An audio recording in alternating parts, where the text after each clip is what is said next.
Hello friends, welcome to Kavita Samayalare. இன்னைக்கு நம்ம பார்க்க போற ஸ்பெஷல் ரெசிபி நல்ல சுவையான பட்டாணி சாதம்.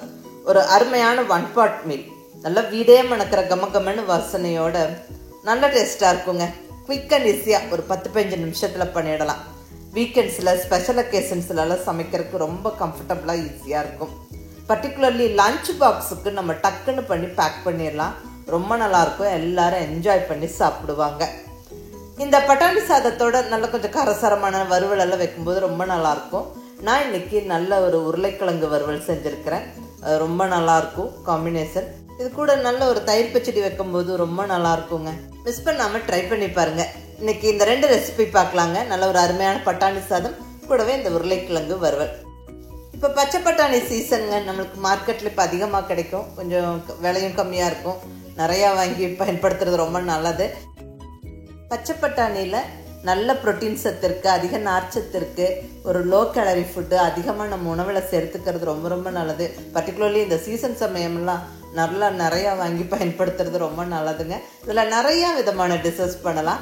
ஏற்கனவே நான் நிறையா ரெசிபிஸ் அப்லோட் பண்ணியிருக்கிறேன். இன்றைக்கி இந்த ஃப்ரெஷ் பீஸ் வச்சு ஒரு அருமையான பட்டாணி சாதம் பார்க்குறோம். பட் இந்த பட்டாணி சாதம் நம்ம ஃப்ரெஷ்ஷான பட்டாணி வச்சு தான் செய்யணும்னு கம்பல்சரி கிடையாது. ஃப்ரெஷ் பட்டாணி இல்லாத சமயத்தில் நம்ம காஞ்ச பட்டாணியை ஊற வச்சுட்டும் இதே மாதிரி நம்ம சாதம் பண்ணலாம். ரொம்ப நல்லாயிருக்கும். இப்போ பட்டாணி சாதம் பண்ணுறதுக்கு ஃபஸ்ட்டு ஸ்டெப்பாக ரைஸை ஊற வச்சிடலாங்க. நான் இங்கே ஒரு 250 கிராம் அளவுக்கு பாசுமதி ரைஸ் எடுத்துருக்கிறேன். ஒரு பெரிய டம்ளர் அளவுக்கு. நம்ம நார்மல் ரைஸ்லேயும் செய்யலாம். தண்ணியோட அளவு மட்டும் மாறுபடும். ஃபஸ்ட்டு ரைஸை ஒரு 2-3 வாட்டி அலசி கழுவிடுவோம். இப்போ அரிசியை கழுவியாச்சு. நல்ல தண்ணி விட்டு ஊற வச்சிடலாங்க.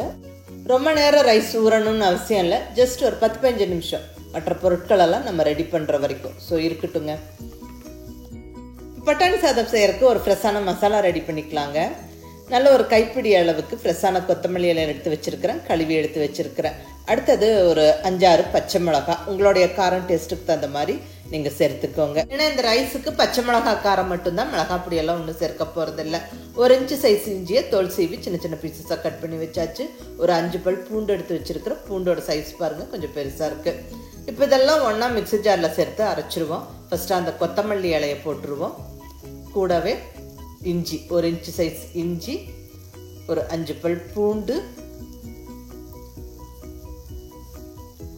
அடுத்ததா பச்சை மிளகாய். இதெல்லாம் கொஞ்சமாக தண்ணி விட்டு இந்த மாதிரி ஃபைன் பேஸ்ட்டாக அரைச்சிக்கணும்.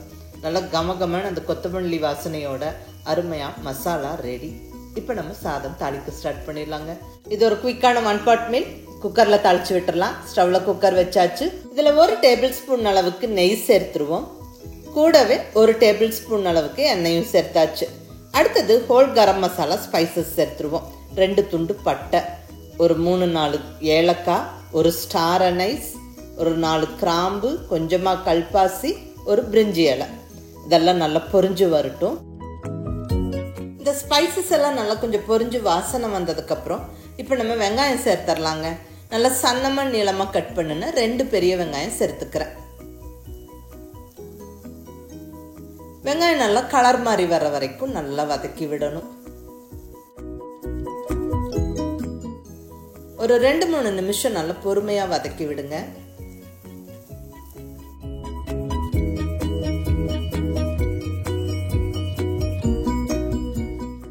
பாருங்க, வெங்காயம் நல்லா இந்த அளவுக்கு கலர் மாறிடுச்சு. இப்போ இந்த ஸ்டேஜில் நம்ம அரைச்சி வச்சிருக்கிற மசாலா விழுதை கம்ப்ளீட்டாக சேர்த்து விட்டு நல்ல ஒரு 2 நிமிஷத்துக்கு மேலே கொஞ்சம் அந்த பச்சை வாசனை போகிற வரைக்கும் வதக்கி விட்டுறணும். நம்ம இங்கே எல்லா பொருளுமே பச்சையாக சேர்த்து அரைச்சோம். இஞ்சி, பூண்டு, கொத்தமல்லி, பச்சை மிளகாய். இப்போ ஒரு 2-3 நிமிஷத்துக்கு நல்ல பச்சை வாசனை போகிற வரைக்கும் வதக்கி விட்டுருவோம். இந்த அளவுக்கு நல்லா வதங்கினதுக்கப்புறம் இப்போ இதில் பட்டாணி சேர்த்துருவோங்க. நம்ம இங்கே சேர்க்கறது ஃப்ரெஷ் பீஸ். ஒரு கப் அளவுக்கு சேர்த்துக்கிறோம். நம்ம இங்கே பச்சை பட்டாணி சேர்க்கறதால அப்படியே நம்ம சேர்த்துடலாம். இதே காஞ்ச பட்டாணினா நல்லா அந்த காஞ்ச பட்டாணியை ஒரு 7-8 மணி நேரத்துக்கு மேலே ஊற வச்சுட்டு இதே மெத்தடில் நம்ம பட்டாணி சாதம் பண்ணிடலாம். இப்போ ஃப்ரெஷ் பீஸ் சேர்த்து 1 நிமிஷத்துக்கு மேலே நல்லா வதக்கியாச்சு. இப்போ அரிசி வேக வைக்கிறதுக்கு தண்ணி சேர்த்துடலாங்க. 1 டம்ளர் அளவுக்கு பாசுமதி ரைஸு நம்ம கழுவி ஊற வச்சிருக்கிறோம். 1 கப்பு பாசுமதி ரைஸுக்கு 1.5 கப் அளவுக்கு தண்ணி சேர்த்துக்கணும். சாதம் நல்லா கரெக்டாக வெந்து உதிரி உதிரியாக இருக்கும். ஸோ 1 கப்பு பாசுமதி ரைஸுக்கு 1.5 கப் அளவுக்கு தண்ணி சேர்த்தாச்சு. இப்போ தேவையான அளவு உப்பு சேர்த்துருவோங்க. உப்பு சேர்த்து நல்ல ஒரு வாட்டி கலந்து விட்டுட்டு இப்போ குக்கர் மூடியை எடுத்து ஜஸ்ட் மேலால் வச்சு விட்டுருவோம். இப்போ டைட்டாக க்ளோஸ் பண்ண வேண்டாம், ஜஸ்ட் குக்கர் மூடியை மேலே வச்சு விட்டுருங்க. ஸ்டவ் ஹை ஃப்ளேம்லேயே ஒரு 1-2 நிமிஷம் இருக்கட்டும். அதாவது அந்த தண்ணி கொதிச்சு வரட்டும். தண்ணி கொதிச்சதுக்கப்புறமா நம்ம ஊற வச்சு வச்சிருக்கிற ரைஸை தண்ணியை வடிச்சிட்டு கம்ப்ளீட்டாக சேர்த்துருவோம். இப்போ ரைஸ் கம்ப்ளீட்டாக சேர்த்தாச்சு. அடுத்தது 1 டீஸ்பூன் அளவுக்கு எலுமிச்சை சாறு சேர்த்துருவோம். ரொம்ப அதிகமாக வேண்டாம், ஜஸ்ட் 1 டீஸ்பூன் அளவுக்கு எலுமிச்சை சாறு, ஒரு சின்ன புளிப்பு டேஸ்ட்டுக்கு வேண்டி நல்ல ஒரு தடவை கலந்து விட்டுருவோம். அகைன் குக்கர் மூடியை எடுத்து மேலே வச்சு விட்டுறலாம். டைட்டாக க்ளோஸ் பண்ண வேண்டாம், ஜஸ்ட் அப்படியே இருக்கட்டும். ஸ்டவ் ஹை ஃப்ளேமில் தான் இருக்குது. ஒரு 1-2 நிமிஷம் அப்படியே விட்டுருங்க. இப்போ ஒரு 2 நிமிஷம் கழித்து ஓப்பன் பண்ணுறோம். ஓப்பன் பண்ணி நல்ல ஒரு வாட்டி கலந்து விட்டுறலாம். ரைஸ் பாதி அளவுக்கு வெந்துருச்சு. அந்த பட்டாணியெல்லாம் இப்படி கலந்து விட்டுருவோம். அப்போ தான் ஈவனாக எல்லா பக்கம் அந்த பட்டாணியெல்லாம் இருக்கும், இல்லைன்னா மேலே மட்டுமே மிதந்துட்டுருக்கும். ஸோ நல்ல ஒரு வாட்டி கலந்து விட்டுட்டு உப்பெல்லாம் செக் பண்ணிட்டு இப்போ குக்கர் மூடியை டைட்டாக போட்டு விட்டு வெயிட் வச்சு விட்டு இப்போ ஸ்டவ்வோட ஃப்ளேமை லோ ஃப்ளேமுக்கு கொண்டு வந்துடணும். ஹை ஃப்ளேமில் இருக்கக்கூடாது, கண்டிப்பாக லோ ஃப்ளேமில் தான் இருக்கணும்.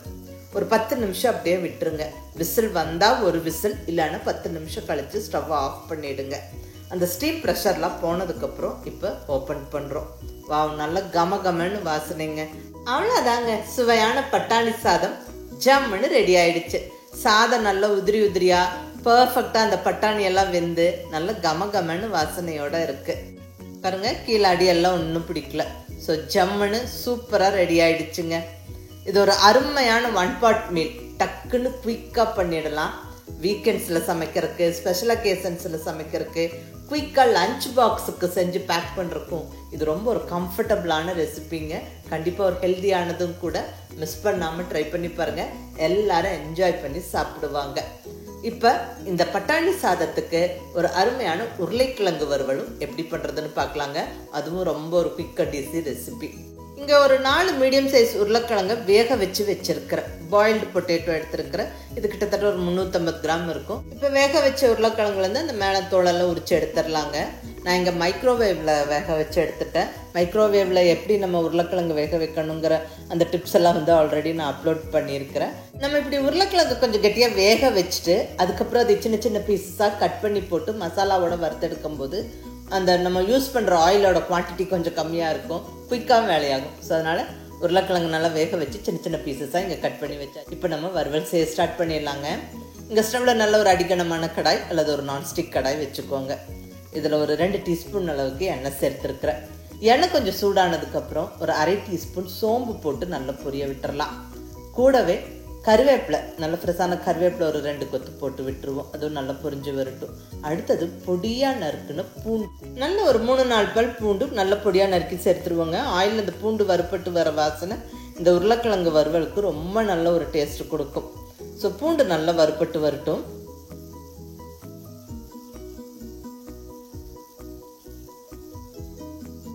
பாருங்க, பூண்டு நல்லா செவக்க வறுப்பட்டுருச்சு. இப்போ இந்த ஸ்டேஜில் ஸ்டவ்வை கண்டிப்பாக லோ ஃப்ளேமில் வச்சுக்கிட்டு மசாலா பொடியெல்லாம் ஒவ்வொன்றா சேர்க்க ஸ்டார்ட் பண்ணிடுவோம்.